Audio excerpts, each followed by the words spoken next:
પક્ષ પલટો કરવો એ ભારતના રાજકારણમાં હવે સામાન્ય બની ગયું છે.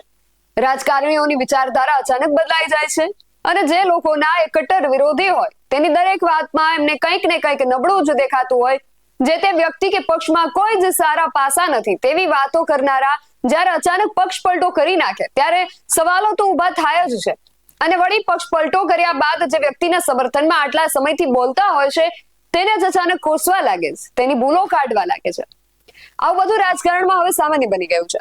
પક્ષ પ્રત્યેની વફાદારીનું પ્રમાણ ઓછું થતું જોવા મળે છે.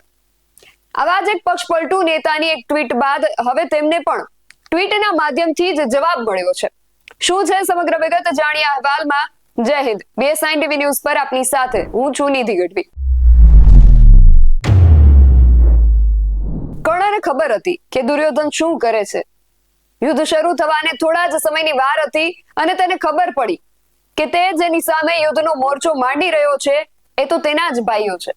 છતાં તેણે પોતાનો પક્ષ ન બદલ્યો, છતાં તે દુર્યોધનની તરફથી લડ્યો અને આજે ઇતિહાસ તેને એક વફાદાર મિત્ર તરીકે ઓળખે છે.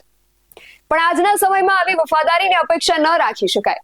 જે વ્યક્તિ આજે તમારી તરફ છે એ કાલે સવારે સામે પક્ષે વયા જાય તો નવાય નહીં, અથવા જે વ્યક્તિ આજે તમારી ભૂલો સિવાય કે તમારા નબળા પાસા સિવાય બીજું કંઈ નથી દેખાતું એ વ્યક્તિ કાલે તમને વખાણતો થઈ જાય.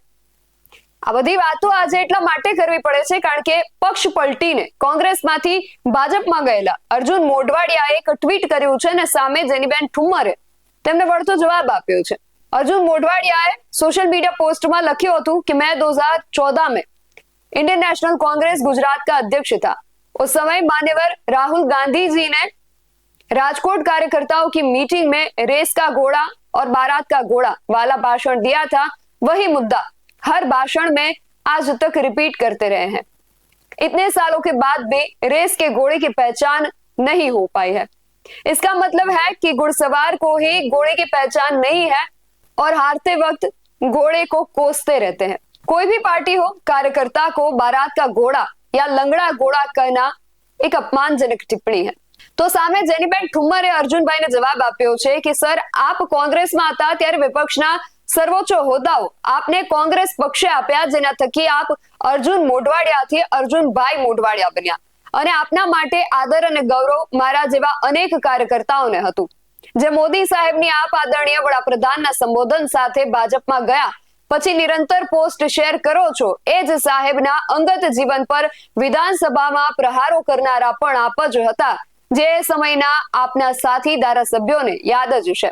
આપના માટે ત્યારે સાહેબ અને શાહ સારા ન હતા, આજે છે. અને હવે રાહુલ ગાંધીજી સારા નથી તો તકલીફ કોની માનીએ? આપ જ્યાં છો ત્યાંની ચિંતા કરો, સાથે આપના ઉજ્જવળ ભવિષ્યની શુભકામનાઓ પાઠવું છું. રેસના ઘોડા, લગ્નના ઘોડા અને લંગડા ઘોડાની વાતને લઈને આ ટ્વીટ વોર શરૂ થયું છે, જેના વિશે કોંગ્રેસમાંથી પણ સવાલ તો ઉઠ્યો હતો. જિગ્નેશ મેવાણીએ પણ આવા ઘોડા કે ફૂટેલી કારતૂસોને કાઢી નાખવાની વાત કરી હતી. ઉલ્લેખનીય છે કે કોંગ્રેસમાં આવી ઘોડાની વાતો તો છેલ્લા કેટલાય સમયથી થઈ રહી છે, પણ તેનું કોઈ અમલીકરણ દેખાતું નથી. હવે આ વખતે આગળ શું થાય છે? રેસના ઘોડા, લગ્નના ઘોડા અને લંગડા ઘોડાનું વર્ગીકરણ કરી તેમના ઉપર કઈ કાર્યવાહી થાય છે કે પછી કોંગ્રેસ ફરી એકવાર કોઈને આવું મેળું મારવાનો મોકો આપે છે, એ તો જોવું રહ્યું. આ વિશે તમારું શું માનવું છે અમને કમેન્ટ કરીને ચોક્કસથી જણાવજો. આવા જ વધુ અહેવાલો સાથે મળતા રહીશું. તમે મારી YouTube ચેનલને સબસ્ક્રાઇબ કરવાનું અને અમને Facebook અને Instagram પર ફોલો કરવાનું ભૂલશો નહીં. બાકી અવનવી અપડેટ્સ માટે આપ જોતા રહો BSI TV ન્યૂઝ. નમસ્કાર.